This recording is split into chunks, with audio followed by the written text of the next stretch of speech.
Welcome back to the NFT Nation podcast, the most relatable and reliable NFT and crypto podcast in the nation. In today's episode, I am lucky enough to be joined by NFT developer and Web3 extraordinaire Vic Perez, aka Mr. Crypto.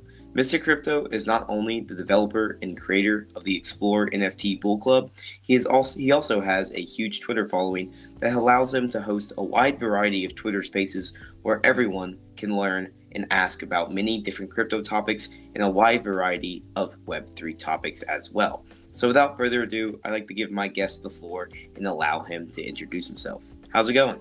Doing good, Michael. Thank you for having me. Like you said, my name is Vic. I go by Mr. Crypto.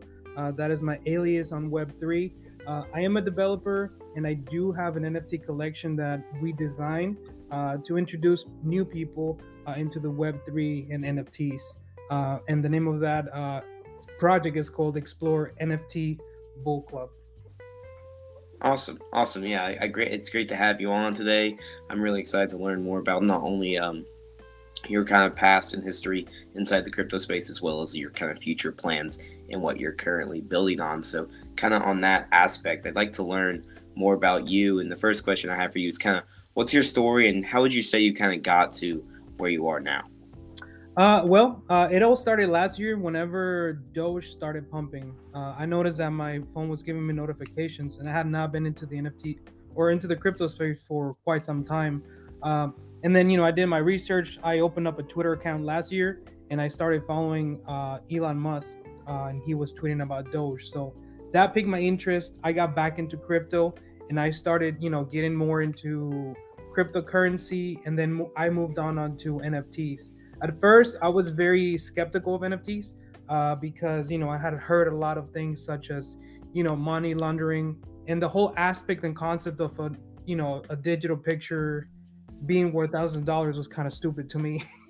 So, I kind of turned away from that and focused more on cryptocurrency. But one day I was stumbling upon one of the NFT platforms and I saw a piece of art that I liked and it caught my attention. I'm like, wow, this is pretty cool. So I got into it, I bought it, and then from there, my affection for NFTs just grew bigger and bigger, to the point to where I wanted to know more about NFTs, and I wanted to pretty much learn on how to create them, how to develop smart contracts, and how to get into the NFT scene. So that was my uh, you know tiptoes into the water of crypto and NFTs. Um, and then it all started last year. Awesome. Yeah, I feel like you have a similar experience to I think a lot of people that would be listening to this today. Like especially since NFTs, you could consider them new, especially with cryptocurrency, because all of like the rise of kind of the markets and everything. A lot of people have got in the past year and a half. So it's kind of cool to see that someone.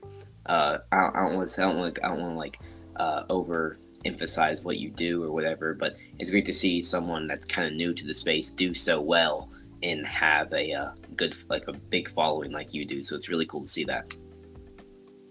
Yeah, and I mean, NFTs just came out of nowhere. I actually saw the Bored Apes when they were like 0.04, like they were Oh wow. ridiculously cheap. And when I saw it, I'm like, well, why do I want a picture of a monkey? And Exactly. little do you know, a year later that ape is now worth thousands of dollars. So I mean, the NFT scene is just changing, and the adoption is here. Bigger companies are starting to get into NFTs, and they're not just pretty pictures or ugly pictures for that matter. Hmm. They do come with all the cool things you can have in Web3, such as a smart contract, and you can pretty much track where those tokens are allocated at any time. You want to look for them. Yeah, that's super cool to see. I mean, I think a lot of people have been in your position where they've seen a certain NFT or something, and they're like, that collection's not going anywhere. They check OpenSea a week later, and it's worth like 18 times what it first was. It's just crazy to see. I think a lot of people can kind of resonate with that, but kind of on the before crypto aspect of what you kind of talked about earlier, do you kind of talk about like maybe what you did before kind of diving deep into NFTs, how you kind of got started with social media and everything? Yeah, so back in the days before I got into crypto, I used to own my own landscape company. I used to build patios, pergolas. I made the backyards look pretty. Hmm. And then whenever I dabbled into the crypto space, I pretty much found my calling. I was streaming on Twitch, and prior to that, I used to stream video games, so I kind of had a sense of a niche to be able to communicate with an audience. So that helped me engage whenever I was doing the crypto. New people were coming in and they were asking questions, and I was able to help them and pretty much answer any question they had. But prior to this, I used to own a landscape company, and I actually closed it down last year because I got so involved with crypto and NFTs that I, decided to do that as a full-time job.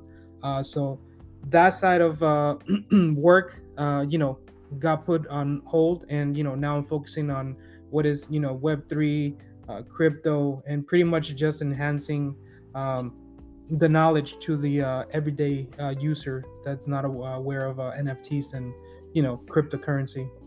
Yeah, that's awesome. It's pretty admirable to see that you kind of dove headfirst into the space because you kind of found your calling. You're like, you know what, the landscaping can be on hold. I'm going to take this risk and I'm going to do what I enjoy. So it's really cool to see that. I appreciate you kind of commenting on that. But you kind of talked about how you obviously used to host Twitch streams, and it's kind of similar to your experience with hosting Twitter Spaces and everything. Can you kind of explain how your kind of growth of Twitter or your Twitter following has been? Yeah, so I started, doing Twitch streams because back in the days, if you wanted some information, you would either go to YouTube or Twitch. I did start on YouTube with another group of people that was talking about Doge, and that's how I got my following. And on Twitch, I used to do video game streaming because that's what Twitch is mostly used for. So whenever came my turn to kind of split away and do my own thing, I had that as a as a background. So I transitioned some of those people from YouTube onto Twitch. And once we got into a rhythm of getting into different projects, one of the biggest things that rolled out last year was Spaces for Twitter. And pretty much Twitter Spaces is a pretty much a public forum where you can just jump in and ask questions, and like me and you were having a conversation. That's exactly what Twitter was able to bring to a lot of people. So I got to meet a lot of different people from different parts of the world, um, and that was just a game changer. And I think a lot of people took advantage of that, and that's how I was able to grow my following.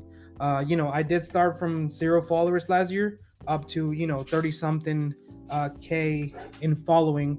And but my thing was I was on there 24/7, Hmm. literally hosting spaces, interacting, I mean tweeting 50 times a day, just keeping the engagement going for me to be able to get to that to that point of followers uh, on Yeah, Twitter. yeah. It's really cool to see. Twitter Spaces can really are kind of a wealth of knowledge. If you say they obviously some of them can be kind of a shit show, you could say, with being very disorganized and everything, and some of them are just a bunch of crazy people just yelling at each other. But it's cool to see that Twitter Spaces have the ability, especially your Twitter Spaces have the ability to actually teach people, and especially like big Q&A sessions where people that normally would be too nervous to kind of ask someone about it has the ability to kind of join a Twitter space and be like, hey, like I don't understand this topic. Like, do you care to dive more deep into it? Like, how do you mint NFT stuff like that?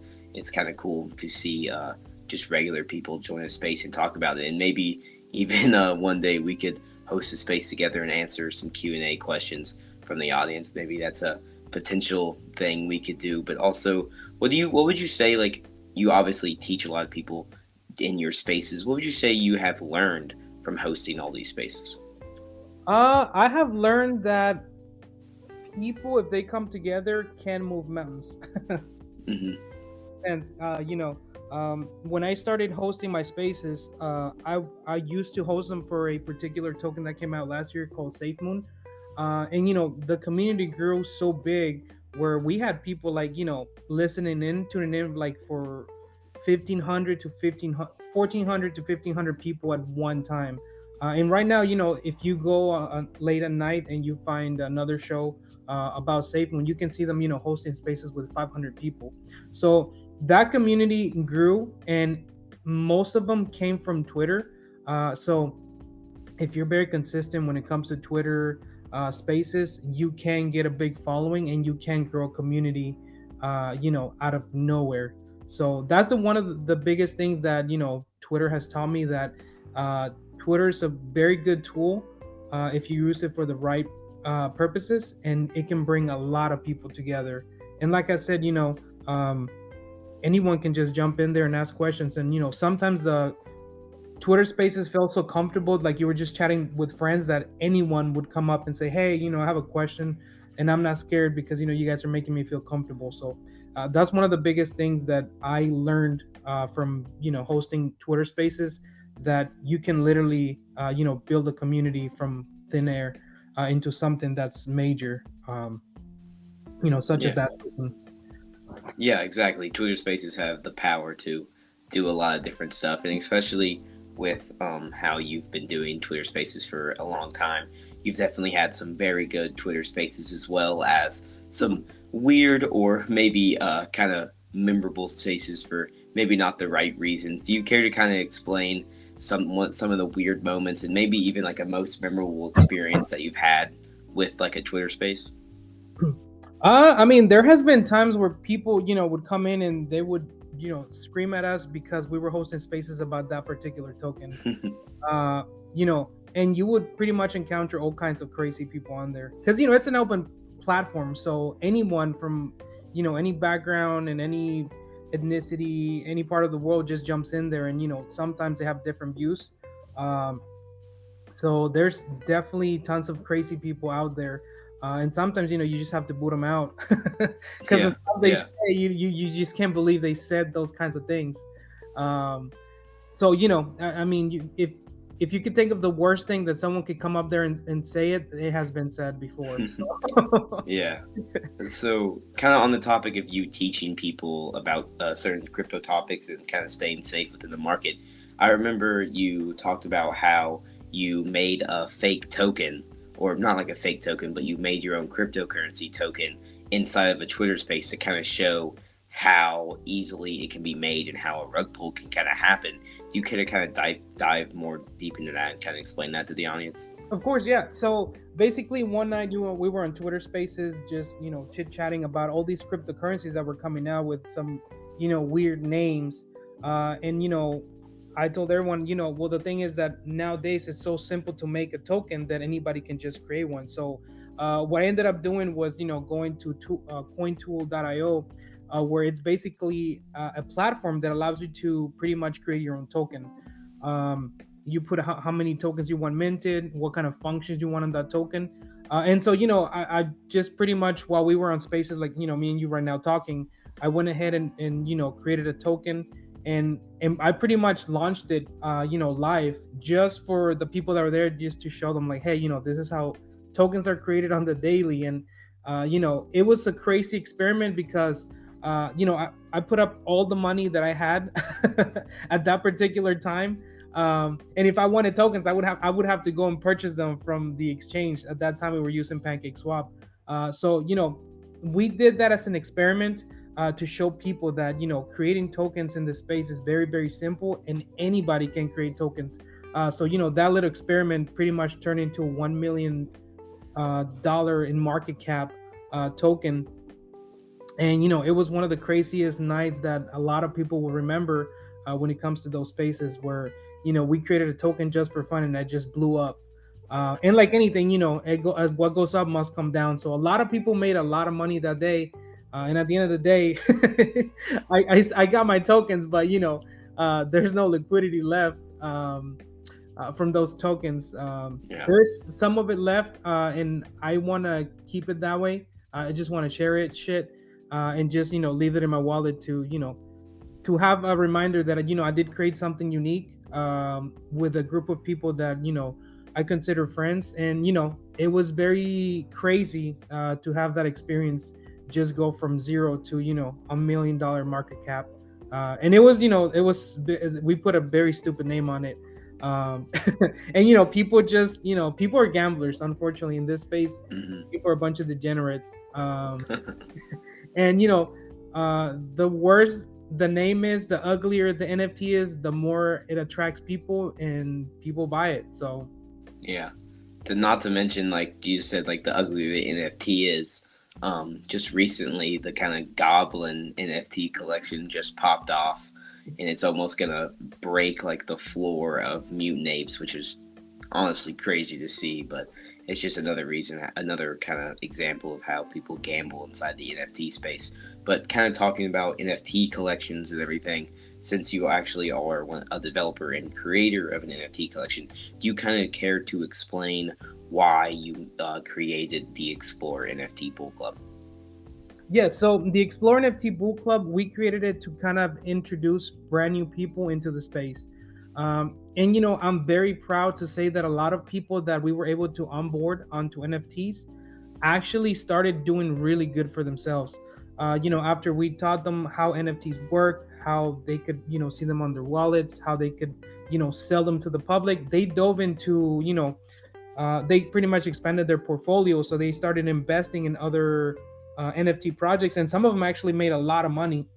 There's a guy that sent me a message, and he's like, "Hey, man, ever since I started following you in NFTs, I made like $70,000. So, thank you for putting me onto NFTs." So I'm very proud to say that a lot of people that have jumped into our project, have been able to learn a lot of things and have been able to diversify their portfolio to the point where they're actually making money by buying different NFTs and pretty much selling them. So our project is based on bringing people into a community and pretty much giving them guidance on how NFTs work, what NFTs are trending, what NFTs you should get into that have utility. And then this space changes constantly, so you have to be on it, constant, when it comes to what's trending, like like the Goblin Town. I mean, Hmm. those things were so ugly, and I'm like, I would never buy them. All of a sudden they went from zero to literally 9 ETH, I think was the floor a couple of hours ago. So it's just ridiculous what this space has done, and it's the things you can do and the kind of money that gets moved around, and it's all based on hype and community. And that's one of the things that I have been able to teach a lot of people that have brought into the Bull Club. So that's Yeah. the reason why we created the Bull Club. Yeah, if you don't mind, would you kind of give the audience an example of where they could kind of find the Explore NFT Bull Club? Yeah, for sure. So we have a website. It is called enftbullclub.com. And if you are new to NFTs, we actually created a smart contract that mints the NFT for you, so you don't have to connect the wallet. A lot of the people that come, brand new, don't know how to connect their wallets to websites. So we basically created something that's very simple. So we have QR codes whenever you want to mint an NFT. So if you want to mint one of the bulls, basically you download Trust Wallet, you buy BNB Smart Chain, which you can do that on the app. And then three, whenever you're ready to buy an NFT or to mint it, you basically open up your camera, scan the QR code, and it will open up your Trust Wallet and fill everything out for you. All you have to do is literally hit send. It sends zero point 0.1, which right now is around $32 Hmm. to the smart contract, and that smart contract mints you an NFT and sends it straight to your wallet. Uh, That's awesome. so it's very simple to use. Your grandma can do it. It's three simple steps. You download Trust Wallet, you buy Binance Smart Chain, and you pretty much open up your camera, scan the QR code, and it mints the NFT for you. That's so cool. That's really helpful. I can tell it's really gonna help a lot of people, and it already has helped a lot of people into the crypto space just with like the accessibility and how easy it will be to mint your own project. So yeah, I'm really excited for kind of the future of your own collection, and also to kind of talk about the future of kind of the crypto market as a whole. Would you say, like, how would you feel, or how would you like describe how it is to be a developer of a collection while people are saying we're entering a bear market and people are saying that like there's blood in the streets? Um, this space changes very fast. So for a developer as myself, the reason why I created the NFTs was to introduce people into NFTs and how they could learn more. It wasn't more about the money because our NFTs are very inexpensive. Uh, but what I can say is that this space changes so fast. You have to be able to keep up with the trend. Right now, the trend are free mints. Project after project have been coming out free because they have realized that people sometimes don't want to spend money, but if they get something for free and they're able to flip it, and those people come in and buy it for cheap, instead of minting it at 0.05, they're buying it for 0.01. More people are willing to spend money, and the way developers are making their money is by the royalties. So Hmm. that's one of the trends that I have noticed. And right now, there's projects being pushed with no utility, no discords, no website, is just pure hype, and pure community driven. So I feel bad for the developers out there that have put in some some serious time into creating a project with utility, with perks, and some of those projects are flopping because people don't want that right now. People want free stuff, they want hype, and they want to see that chart go up instead Yeah, of going down. I just want to So see the line go up.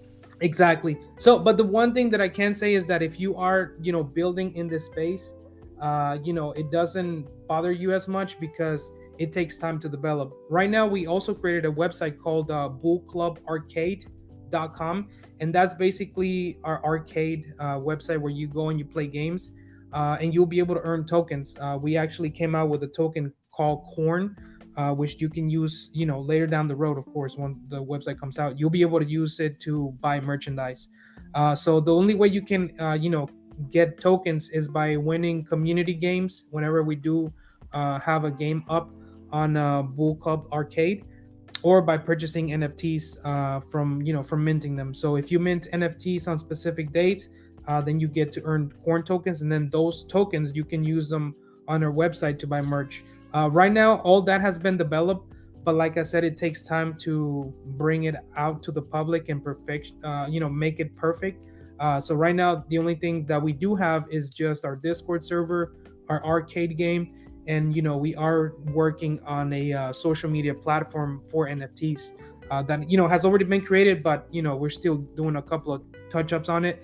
So we're creating a lot of things, but in the meantime, we're still out there on Twitter hosting spaces for anyone to ask questions, or what is the next move as far as NFTs goes. And we have been able to find some really good NFTs with great utility on them. Yeah, it's really cool to see that you all are continuing to build and develop into the space as people are kind of, you could say, people are losing favor in NFTs, which I don't believe is true. A lot of people are saying that, especially on Twitter. People are just saying NFTs are dead, crypto is dead, leave now. But this is the time to start building when prices are down, when people aren't talking about it. Kind of work to start working in the shadows, if that makes sense. So yeah, I'm really excited to see everything you all are going to continue to build in this space. But before we kind of start breaking down the episode and heading out here, I asked every podcast guest this question, and it is, if you could have one superpower, what would it be and why? Oh man, that's a tough one. If I could have one superpower, oh man, it would probably be to be really, really smart, to have profound knowledge, because that can take you many different places. You can do a lot of good. You can gain a lot of different things. I think that's one of the most underrated superpowers out there. Yeah, I like it. I love that response. It's a pretty unique one, but I like it. But kind of, if you want to go ahead, and I'll kind of give you the floor if you want to tell the audience anything about not only yourself or maybe any of your future plans for any Twitter Spaces or your NFT collection. So just kind of go right ahead, and I'll give you the floor if you want to All say right, thank anything. you, Michael. Yeah, well, I just wanted, to touch upon the Explore NFT Bull Club. They are bulls, and we also have lady bulls because a bull can be by themselves. So we also have that second line of NFTs, And I am gonna be working on a third one that is gonna be a free mint. It's basically gonna be, free NFTs. So there's gonna be, no charge whatsoever. And I want to make sure that one is, pretty big. I have a lot of friends in the NFT space that are influencers that have, big followings and host big spaces. So I will be creating a project um, that is gonna be, pretty cool, and it's gonna be free. And if you don't keep up with the trends, you stay behind. So uh, I'm gonna, let you know whenever I have that prepared, and I think that's gonna be, something that's gonna be unique, and it's gonna be more for the NFTers that are more experienced when it comes to, minting from contracts. Um, so it's gonna be something cool, and I hope, when the time comes, I get to see you mint one of our NFTs for free. So if you guys want more information, date on what we are doing, you can follow my Twitter handle. It is the real Mr. Crypto, the real Mr. Crypto. And the Bull Club Twitter handle is ENFT Bull Club on Twitter as well. So if you guys have any questions, just hit me up. I live on Twitter 24/7. You guys can send me a message. Most of the time, I will answer those messages before I answer any text messages on my phone or phone calls. Because that's pretty much Web3. You have to be in it 24/7 to keep up on everything that's going on, and that's the only way you're gonna, be able to stay up to date on what are the events that are coming up. And we are developing a lot of relationships with different projects. Um, I'm very excited to have helped a couple of them. One of them is called Lola NFTs. The other one is called Wanted Dead or Alive. There is another project that's coming out that we're helping them as well, called the Kangaroos. So these are communities, projects that have come within the community. So I'm very excited that that time that I put in getting people into the Bull Club has paid off, and a lot of them have developed their own NFT collections and have created their own community. So I'm very excited and happy, for what's coming. The adoption is here. A lot of big companies are starting to put some money into NFTs, and NFTs are not going anywhere. Even though the market might be down, there's still a lot of money being traded on OpenSea. It's ridiculous. So even though they say it's a bear market, OpenSea transactions say otherwise. So Yeah, if yeah, you have questions, hit me up. yeah. Just like Mr. Crypto said, go feel free to contact him on social media. Follow him on his social medias. Follow his projects. He is a big mover in the space, or at least I like to call him a big mover. And I will definitely keep following your projects. And I'm hoping that free mint project is something I could be a part of, which just sounds very cool. And I will definitely make sure my followers stay up to date with that. But not only I want to thank you, Mr. Crypto, for coming on today, and I also want to thank the audience for listening to this podcast today. You all are the whole reason we are here. And if you all did learn something and kind of enjoy the episode today, feel free to leave 5 stars on Spotify. That really helps us grow the channel. And feel free to kind of share this episode with a friend. Kind of the word of mouth advertising really helps us grow as well. Also, feel free to follow our social medias as well. It is at NFT_Nation_podcast on all social media platforms. And if you're too lazy to type it in, which I always am, the link tree will be in the description of the podcast. So yeah, guys, I just want to thank everyone for listening today. Thank you, Mr. Crypto, for coming on again. I appreciate it. And I think that's going to be it for me. Mr. Crypto, do you want to say anything before we head out here? No, thank you so much for having me, Michael. And keep up the good work. You're doing an awesome job, man.